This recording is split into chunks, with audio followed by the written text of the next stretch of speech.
As we are beginning our journey here together, I want to share with you what I find to have been my secrets to success, if you will, the things that really made all the difference for me from just having a mediocre life and then a life where I was sober, but it still wasn't that fulfilling, to really having this boldly satisfying life now where people are like, is this really your life? Like, are you faking it? No, I'm not, right? Is every moment like free puppy dogs and people handing me ice cream cones? No, but that's not really the life that I want either. So I'm okay with that. But here, right in the beginning, I want to share these things with you, and I want to encourage you to keep them in mind and invite you to try them out as you make your way through this program and as you participate in the group. Some of them might not be accessible for you yet, and you might be like, yeah, sounds nice, but how the hell do I do that? Don't worry. We're going to be growing these things. I just want to be right here in the beginning of our time, transparent, and give you as many advantages as possible. Because we know this is a path. It is not a program that lasts 6 weeks and then everything's resolved. Right? If you're here, that's not what you're looking for, or you've already tried it and it didn't work, and you are serious about being a co creator of your boldly satisfying life. You are serious about being proactive in your experience, in your happiness, in your satisfaction. You're not willing to just receive what happens to be handed down to you, right?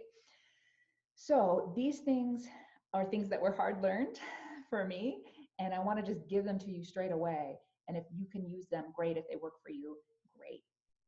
The number one thing is that I'm not attached to anything at this point when it comes to my growth and my learning. I don't get attached to a particular modality or a particular style or teacher or whatever it is. I really try to stay open. And what I mean by open is not that I'm willing to consider things, but that I am available for things to flow in and out and to just have that flow of my highest self, my true potential, guide me and bring me what I need and release what I no longer need. When we are closed and we're grasping and we're holding on to things, what happens? I can't receive anything, right? If someone was trying to hand me $1 million, I couldn't receive it right now. And when we stay open, yes, there is loss. It feels like we're not in control, but there's so much to gain as well. And the biggest part of being detached from the the outcome and even from the modality itself is that I'm able to pivot very quickly. And that is a constant advantage for me on this, because as we grow, our life is going to expand, our relationships are going to deepen. We're pulling away everything that's not actually who we truly are, and that's going to reflect in our lives. This isn't a we're just adjusting one area and only that area is going to change. No. This is the path of self mastery. This is the sacred warrior's journey, right?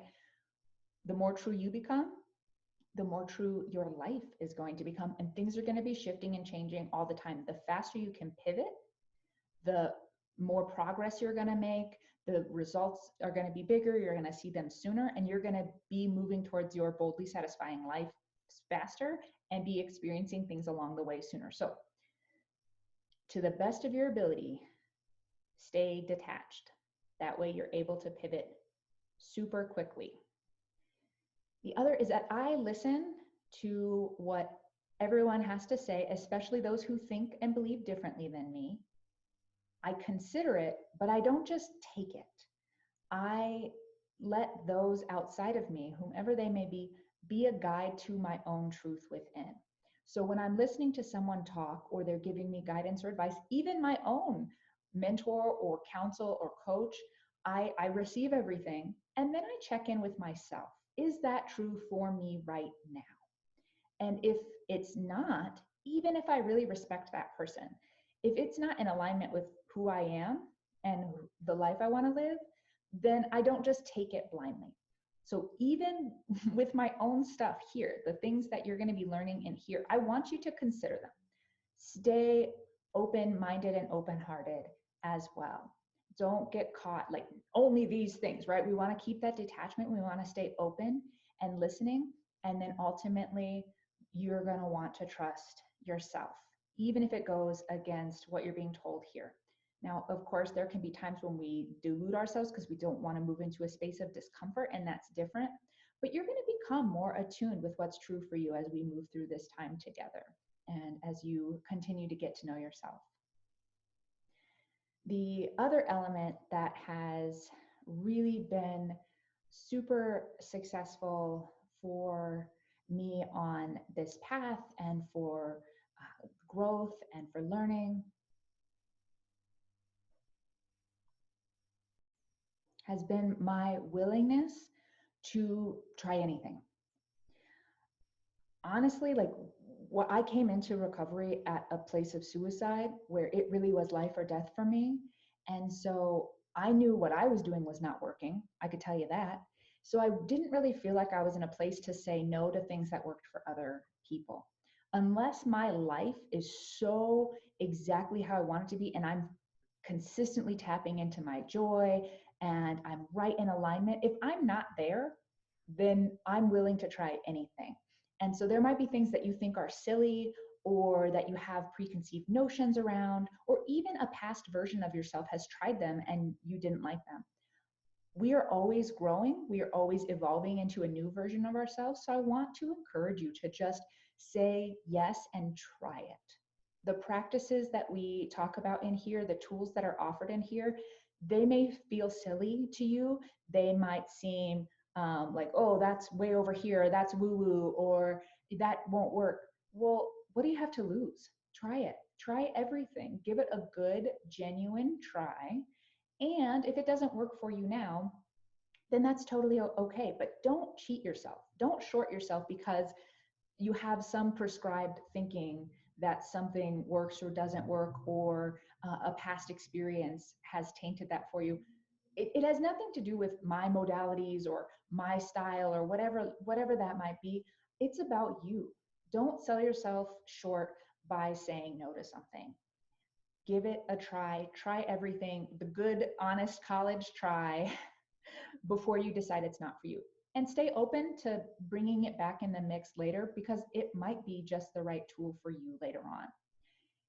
That is another piece that's been so important, is having what I call the kind of the Mary Poppins bag of tools.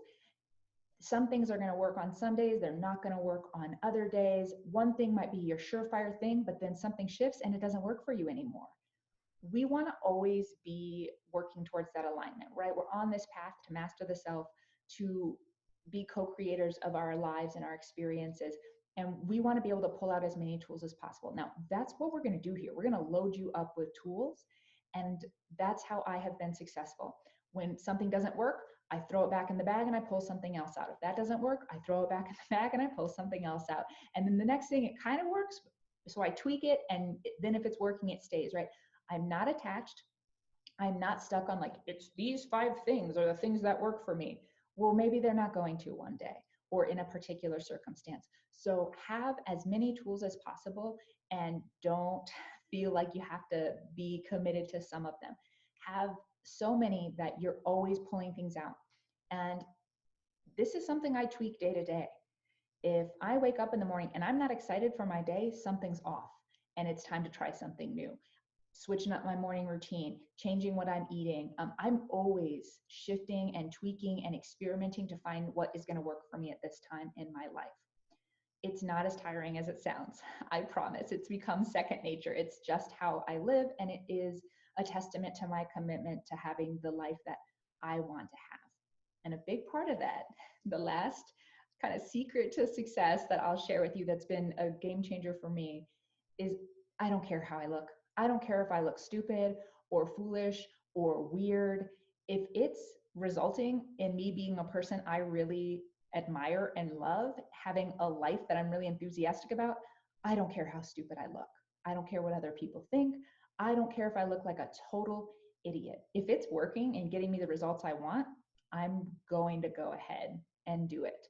And, you know, if we want to talk about like who's the fool, if someone's having a life that they don't enjoy at all and they're a person that they don't genuinely respect, oh, but they look cool. Like, who cares? I don't want that life, and therefore those rules aren't for me. So I want to encourage you to lighten up. Look silly if you need to look silly. If it gets you what you want, it's not really that silly. Some of those things might land with you, some of them might seem really far-fetched. We're going to talk about our belief systems and the adjacent possible in these foundation videos here, so check that out. But those things truly have been what have worked for me, and they are what work for me every single day to not only be free of addiction, which I don't even think about anymore, but have this life that I'm really psyched about, and to be a person that I'm genuinely in love with. So try them. Try everything. Say no to nothing at first, and don't just try that one bite, do that second bite too, and always revisit it. I hope those will be helpful to you on our journey here together, and make sure to check out the rest of the videos here in this section so that you get the most out of your time here and your efforts in this